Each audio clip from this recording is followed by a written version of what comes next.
Optimism rises at COP26 as the world's leaders depart, but the big deal's elusive yet. Agreements on forests and methane put a spring in their steps. President, are you optimistic? Yes, I'm always optimistic. The PM too daring to hope. I am cautiously optimistic. There's no doubt that some progress has been made.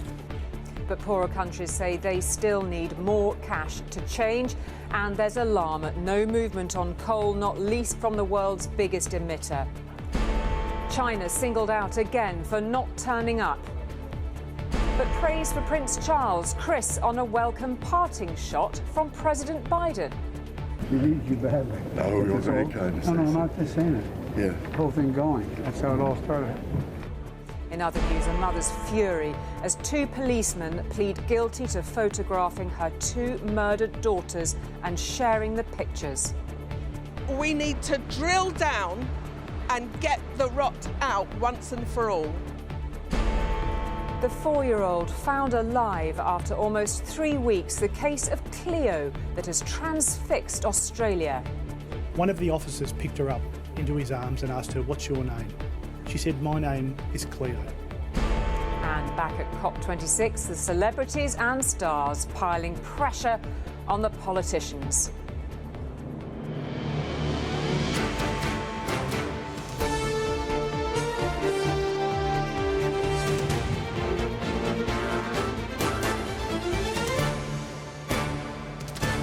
From Glasgow, this is ITV News at 10 with Julie Etchingham.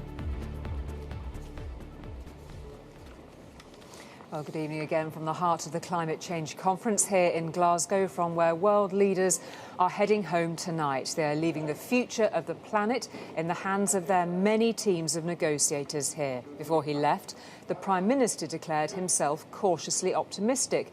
He repeated his football analogy that from being 5-1 down against climate change before COP kicked off, the world had pulled a couple of goals back. One was the agreement we reported on last night on reforestation, signed by leaders of some big forest nations like Brazil. The other was a promise to cut methane by 30%. It is second only to CO2 as a planet-warming gas. Before he left, President Biden said it was 25 times more toxic. He also had strong words for China. It had been a big mistake for President Xi not to come, he said. What the leaders didn't manage to agree was an end date for the use of coal. Let's all sit down. Day 2 of COP26 and Boris Johnson on a charm offensive. Meeting, signing, schmoozing, trying to find a way through before world leaders left Glasgow this evening. Prime Minister, can you deliver? Hello, Newscaster. I'll answer your questions later. We've got a press conference later. Keeping the media waiting, but not the delegates. A flurry of announcements began with, Wait for it, of over $12 billion, amounting to the biggest collective commitment of public funds for forest and climate action in history. We have to stop the devastating loss of our forests. the promise to end deforestation this decade was signed by over 100 countries, including Brazil. And then the global methane pledge to cut emissions by 30% by 2030, with the US president setting out America's part in that. Today, I'm announcing the next steps to reduce US methane emissions. In the US alone, there are more than 3 million abandoned oil wells that leak methane. Not visible to the naked eye, but one of the most potent greenhouse gases heating our planet. Methane stays in the air for less time than carbon dioxide, but is over 25 times more toxic while it is there. Back in Glasgow, there were global deals on technology and finance, on cutting coal in South Africa, and on decarbonising steel and concrete industries. An unprecedented focus on the climate that brought billionaires like Amazon's Jeff Bezos, and of course, the most powerful politician in the West. President, are you optimistic? Yes, I'm always optimistic. He might be optimistic, but the Prime Minister of Belize, who emerged moments later, not so much. He was unconvinced about what developed countries were offering up. Are they doing enough? They're not doing enough, and that's the point. It's about time. Well, it gets you angry because here, for instance, small countries like Belize, we have been doing our part. We are protecting our reserves, our land, our waters, but yet the bigger countries who have developed themselves and living a lavish lifestyle are in effect telling us we can't do what they have done before because we have to protect Mother Earth. Well, then give us the funding to be able to do that. And then that chance to put those concerns to Boris Johnson. Do you understand the anger of the Prime Minister of Belize? That's why the 100 billion is so important.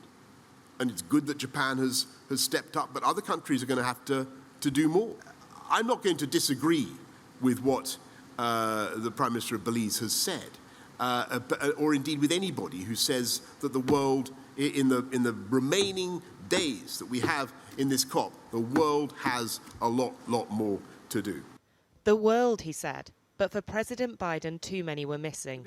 Russia, Saudi Arabia, and of course, China, trying to assert, understandably, a new role in the world as a world leader, not showing up. Come on. The single most important thing that's gotten the attention of the world is climate. And they've walked away. And so while environmentalists welcomed today's announcements, there were still huge gaps, with more global movement needed on coal.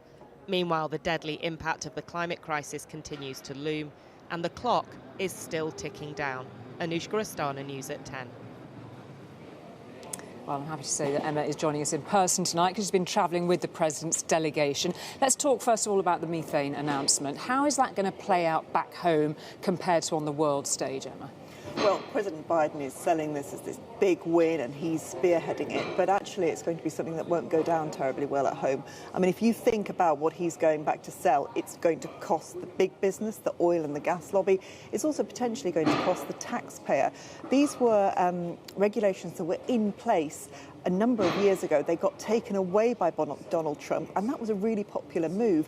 Now they're back in this position where basically oil and gas are going to have to pay, and so are the taxpayers, because as we saw in Montana earlier in the year, there are so many of these orphaned wells that nobody's got responsibility for. So yes, it is going to make a difference. Methane is a big issue, but it's going to cost a lot of money. And it's been fascinating, this balance between the domestic audience and the world audience that he's been addressing here whilst he's been at COP. Will he regard this as being a success so far, do you think? Well, he'll certainly spin it as a success. And when we heard him just before he headed off for Air Force One, he was very clear that this was America back, America on the world stage. He even said that he didn't want to blow his own trumpet, but it was good news for COP that he was here and he'd achieved an awful lot. Well, he's achieved a lot of airtime. There's been a lot spoken about. Whether these actual achievements will become a reality is the other thing. You know, he's trying to lead on a global stage. He's struggling at home.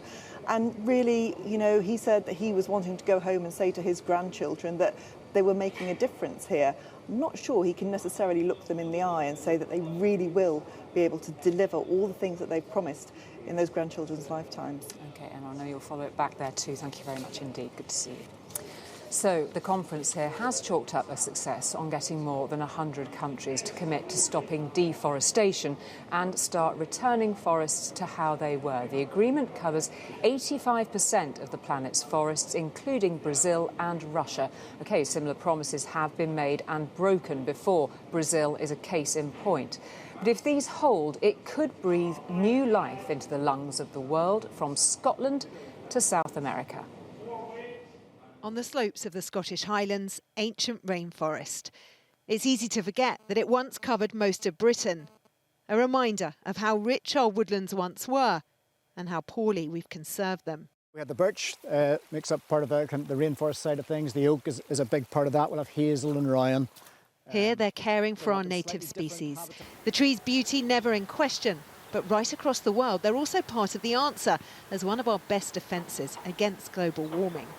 They're sucking in carbon direct from the atmosphere through the way they operate, into their timber, into their bodies and into the soil beneath, and all of those relationships happen across natural systems. So we can use these ecosystems as part of our hope to get out of the hole that we're in.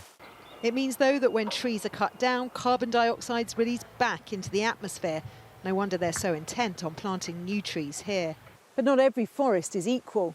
ancient woodlands, and ecosystems like this are able to absorb a lot more carbon than newly reforested areas.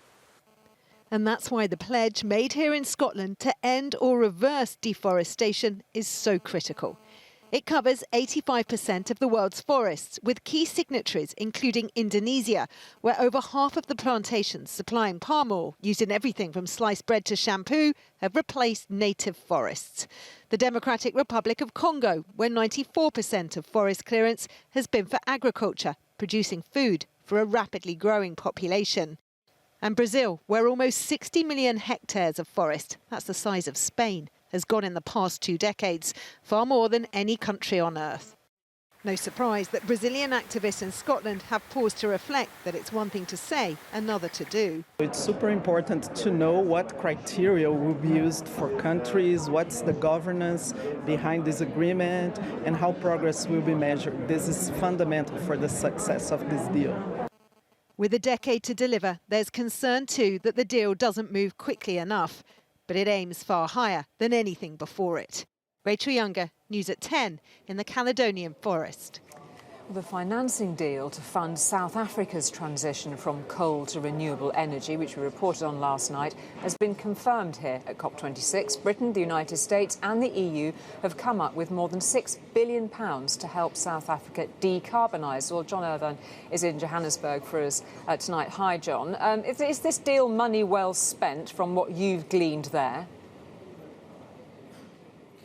Well, Julie, that, of course, is an $8.5 billion question. The main reason for scepticism, I think, is that the money will be given to the embattled South African electricity company Eskom.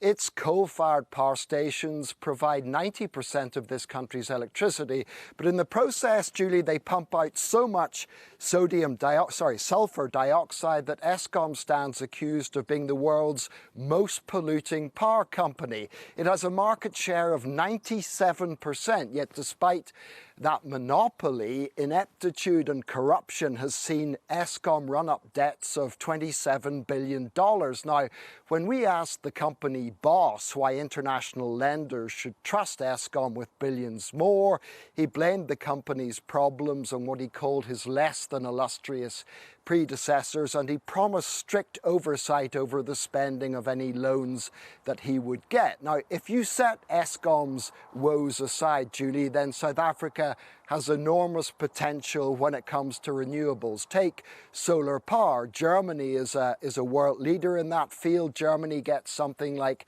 600 hours of sunshine a year. Well, South Africa gets 2,500 hours of sunshine a year. So if Eskom can get its act right, well, yes, it might just be money well spent. OK, John, thank you very much indeed for that. So, potential progress in South Africa about reducing the use of coal, but not in China. As we heard from President Biden tonight, he thought President Xi had made a mistake by not coming. The world's biggest producer of greenhouse gases is sticking with its pre-existing targets on carbon emissions. China insists it does want to clean up its act, wean itself off coal and reduce pollution for its own population as well as for the health of the planet. For example, here in Glasgow today, the Air Quality Index, a measure of gases and particles, was 24, which is classified as good. In London, the index reached 38, which is still in the good category. But look at this. In Beijing, it was at 160, which is rated unhealthy, meaning children and adults with asthma should not exercise outdoors for too long. In China, even the heating is centrally controlled. And every year around this time, when temperatures start to drop, pollution levels begin to rise. The winter smog in Beijing used to be off the charts. Now it's just really bad from time to time. Even though the capital is officially coal-free, the fumes from surrounding industrial provinces regularly cloak the city. Workers at one coal plant, which will come on stream next year, told us they are aware of the environmental damage, but power is a priority. 就是我们都是建电厂的，电厂这是，但是火电没有那个水电环保，但是火电也立不了嘛。A solar farm shrouded in harmful haze provides a stark illustration of the climate battle faced here. The country may be the largest producer of renewables, but it churns out more CO2 than any other nation on Earth. There is a decarbonisation drive underway. Village by village in Yanqing, thousands have made the switch to gas.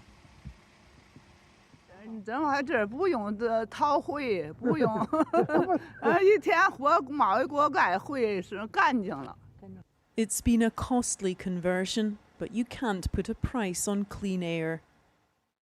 The problem is each year China's energy needs are still rising, and it doesn't yet have enough gas supply or renewables capacity to allow more communities like this to stop using coal. The country is trying to go green while keeping up with the demands of its people and striving for continued economic growth. This is a country with 1.4 billion people, and still many of them still want better life, and the whole country is not just manufacturing to meet the increasing demand from its own people, but also, it's still the factory of the world. Ma Jun started the first public database to give Chinese people information about air quality and factory emissions in their area. This is considered a light smog in China, in our status. Despite the smoggy view we looked out on today, he believes China is on track to reach its stated targets. So I think 2030 and 2060, all those are the bottom line targets. If China can get its competing forces in order, billions will breathe easy. Debbie Edward, News at 10, Beijing. Well, for half a century, Prince Charles has been hammering away trying to make his case for protecting the planet. He was, you could probably say, ahead of his time. His contribution has been recognised many times over recent years. Well, today it was recognised by the American president. Mr. Biden told him, "You got the whole thing going." As the two chatted, the prince said how disappointed his mother, the Queen, was not to be there. As for his son, Prince William, well, he was doing his bit today too. You can sense Prince Charles's relief at this summit that the world's leaders are beginning to talk the language he has been talking for decades, a long record of service for which President Biden said today he was grateful. She needs you badly. Oh, you're very kind to say. No, not just saying it. Yeah. The whole thing going. That's how it all started. It was also a moment for the president to ask the prince about the Queen, who had to cancel her visit here.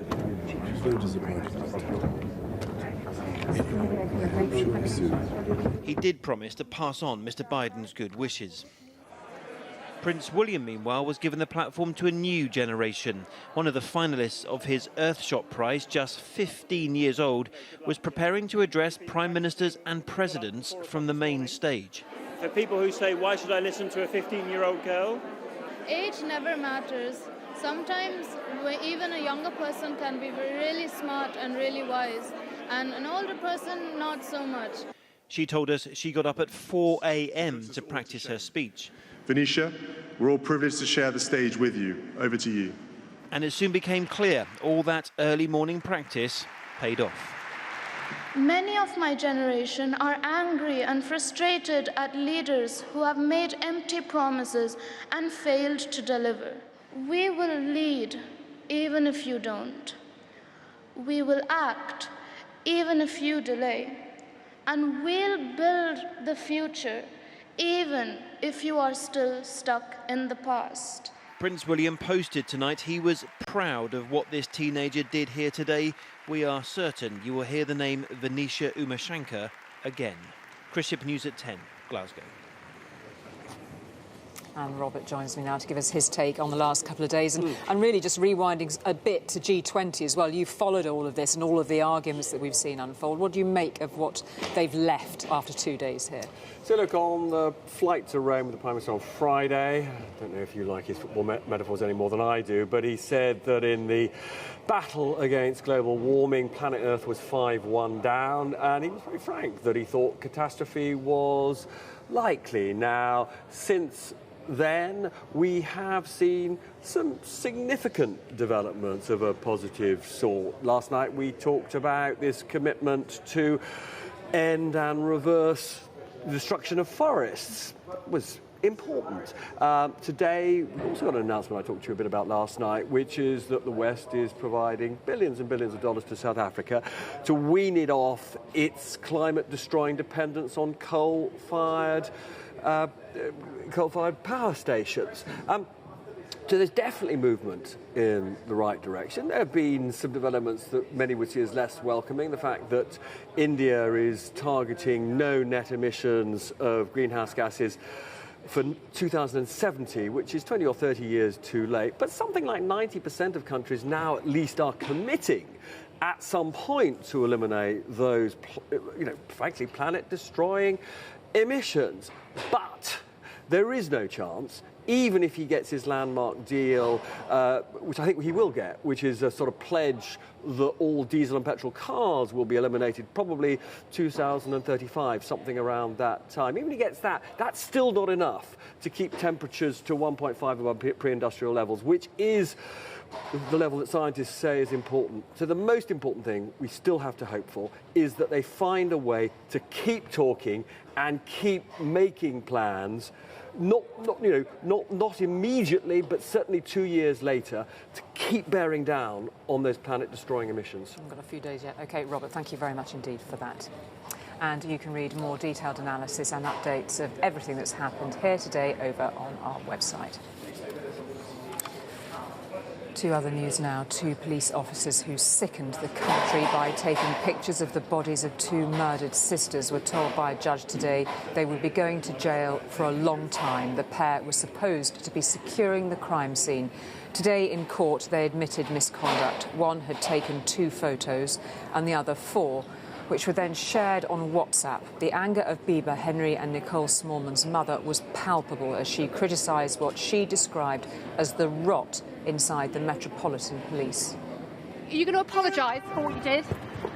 No response and no apology from PC's Jamie Lewis and Dennis Jaffa as they left court. 2 police officers who'd betrayed their badge and violated the trust and faith it afforded them by taking and sharing deeply offensive images of the bodies of murdered sisters Nicole Smallman and Bieber Henry at the crime scene they were sent to protect. Their mother Mina found out while she was in the midst of despair, planning their funerals. It was the final straw. You know, you go to London to start to prepare the funeral of your dead children, and then you're forced to have a meeting to tell you that police officers that should have been protecting the area had actually taken selfies and sent them out to a dentist and a doctor and a WhatsApp group. It's a job where human beings should matter to you. The 2 uniformed officers who'd been sent to guard the crime scene where the sisters were found dead instead breached the cordon to take photos of the bodies and shared them on a WhatsApp group. Jaffa took 4, he's now resigned from the force. Lewis took 2, even superimposing his face on one, and shared images with a group of 42 police officers using degrading and sexist language. The actions of PC Jamie Lewis and former officer Dennis Jaffa, they were sickening.